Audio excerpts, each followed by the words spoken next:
അല്ല, ഒരു അത്ര പേജുണ്ട് പോരാളി ഷാജി എന്ന പേര്.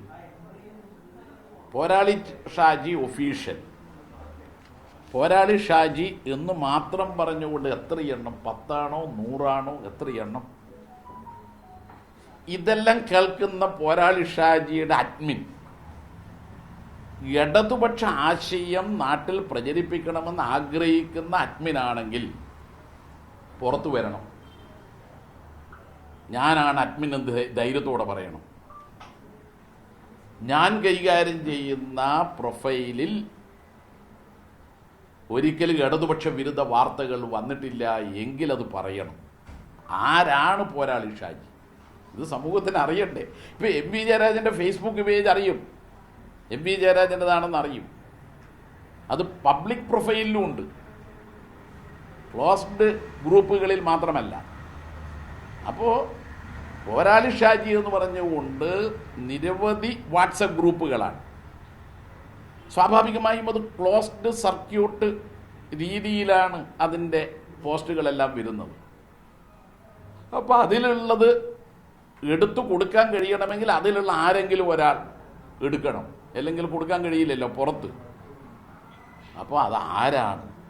ഈ കൊണ്ടോട്ടി സഖാക്കൾ എന്നത് ഇപ്പോൾ മനസ്സിലാക്കാൻ കഴിയുന്നത് അതിന് ഒറിജിനലും ഉണ്ട്, ഡ്യൂപ്ലിക്കേറ്റും ഉണ്ട്. ഡ്യൂപ്ലിക്കേറ്റിലാണ് ഇങ്ങനെ വരുന്നത് ഇത്തരം കാര്യങ്ങൾ, ഒറിജിനൽ വരുന്നതേ ഇല്ല. ആരാണെന്ന് അറിയില്ല, അറിയില്ല. എന്തായാലും നമ്മുടെ കൂട്ടത്തിലുള്ള ഷാജിമാർ ആരെങ്കിലും ഉണ്ടോ കണ്ണൂരിൽ? അറിയില്ല. കണ്ണൂരിൽ നിന്നാണോ ഇത് വരുന്നത്? അറിയില്ല, അറിയില്ല.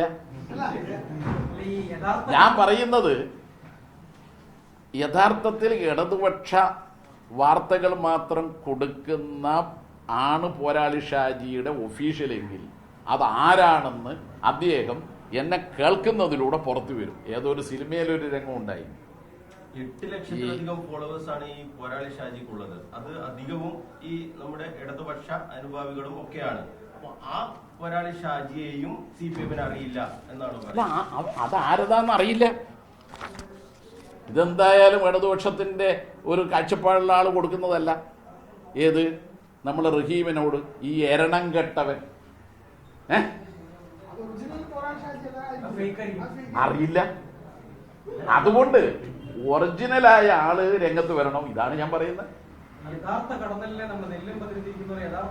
കണ്ടെത്താൻ കഴിയണമെങ്കിൽ അയാൾ രംഗത്ത് വരണം, എന്നിട്ട് അയാൾ പറയണം ഇതാണ് ഞങ്ങളുടെ വാട്സപ്പ് ഗ്രൂപ്പ്, അതിൽ തെറ്റായ ഒരു കാര്യവും ആരും ഇടാൻ പാടില്ല, അഡ്മിൻ ഓൺലിയാണ്, ഞാനാണ് ഇതിനെ നയിക്കുന്നത്, ഞാൻ മാത്രമേ പോസ്റ്റ് ഇടാൻ പാടുള്ളൂ.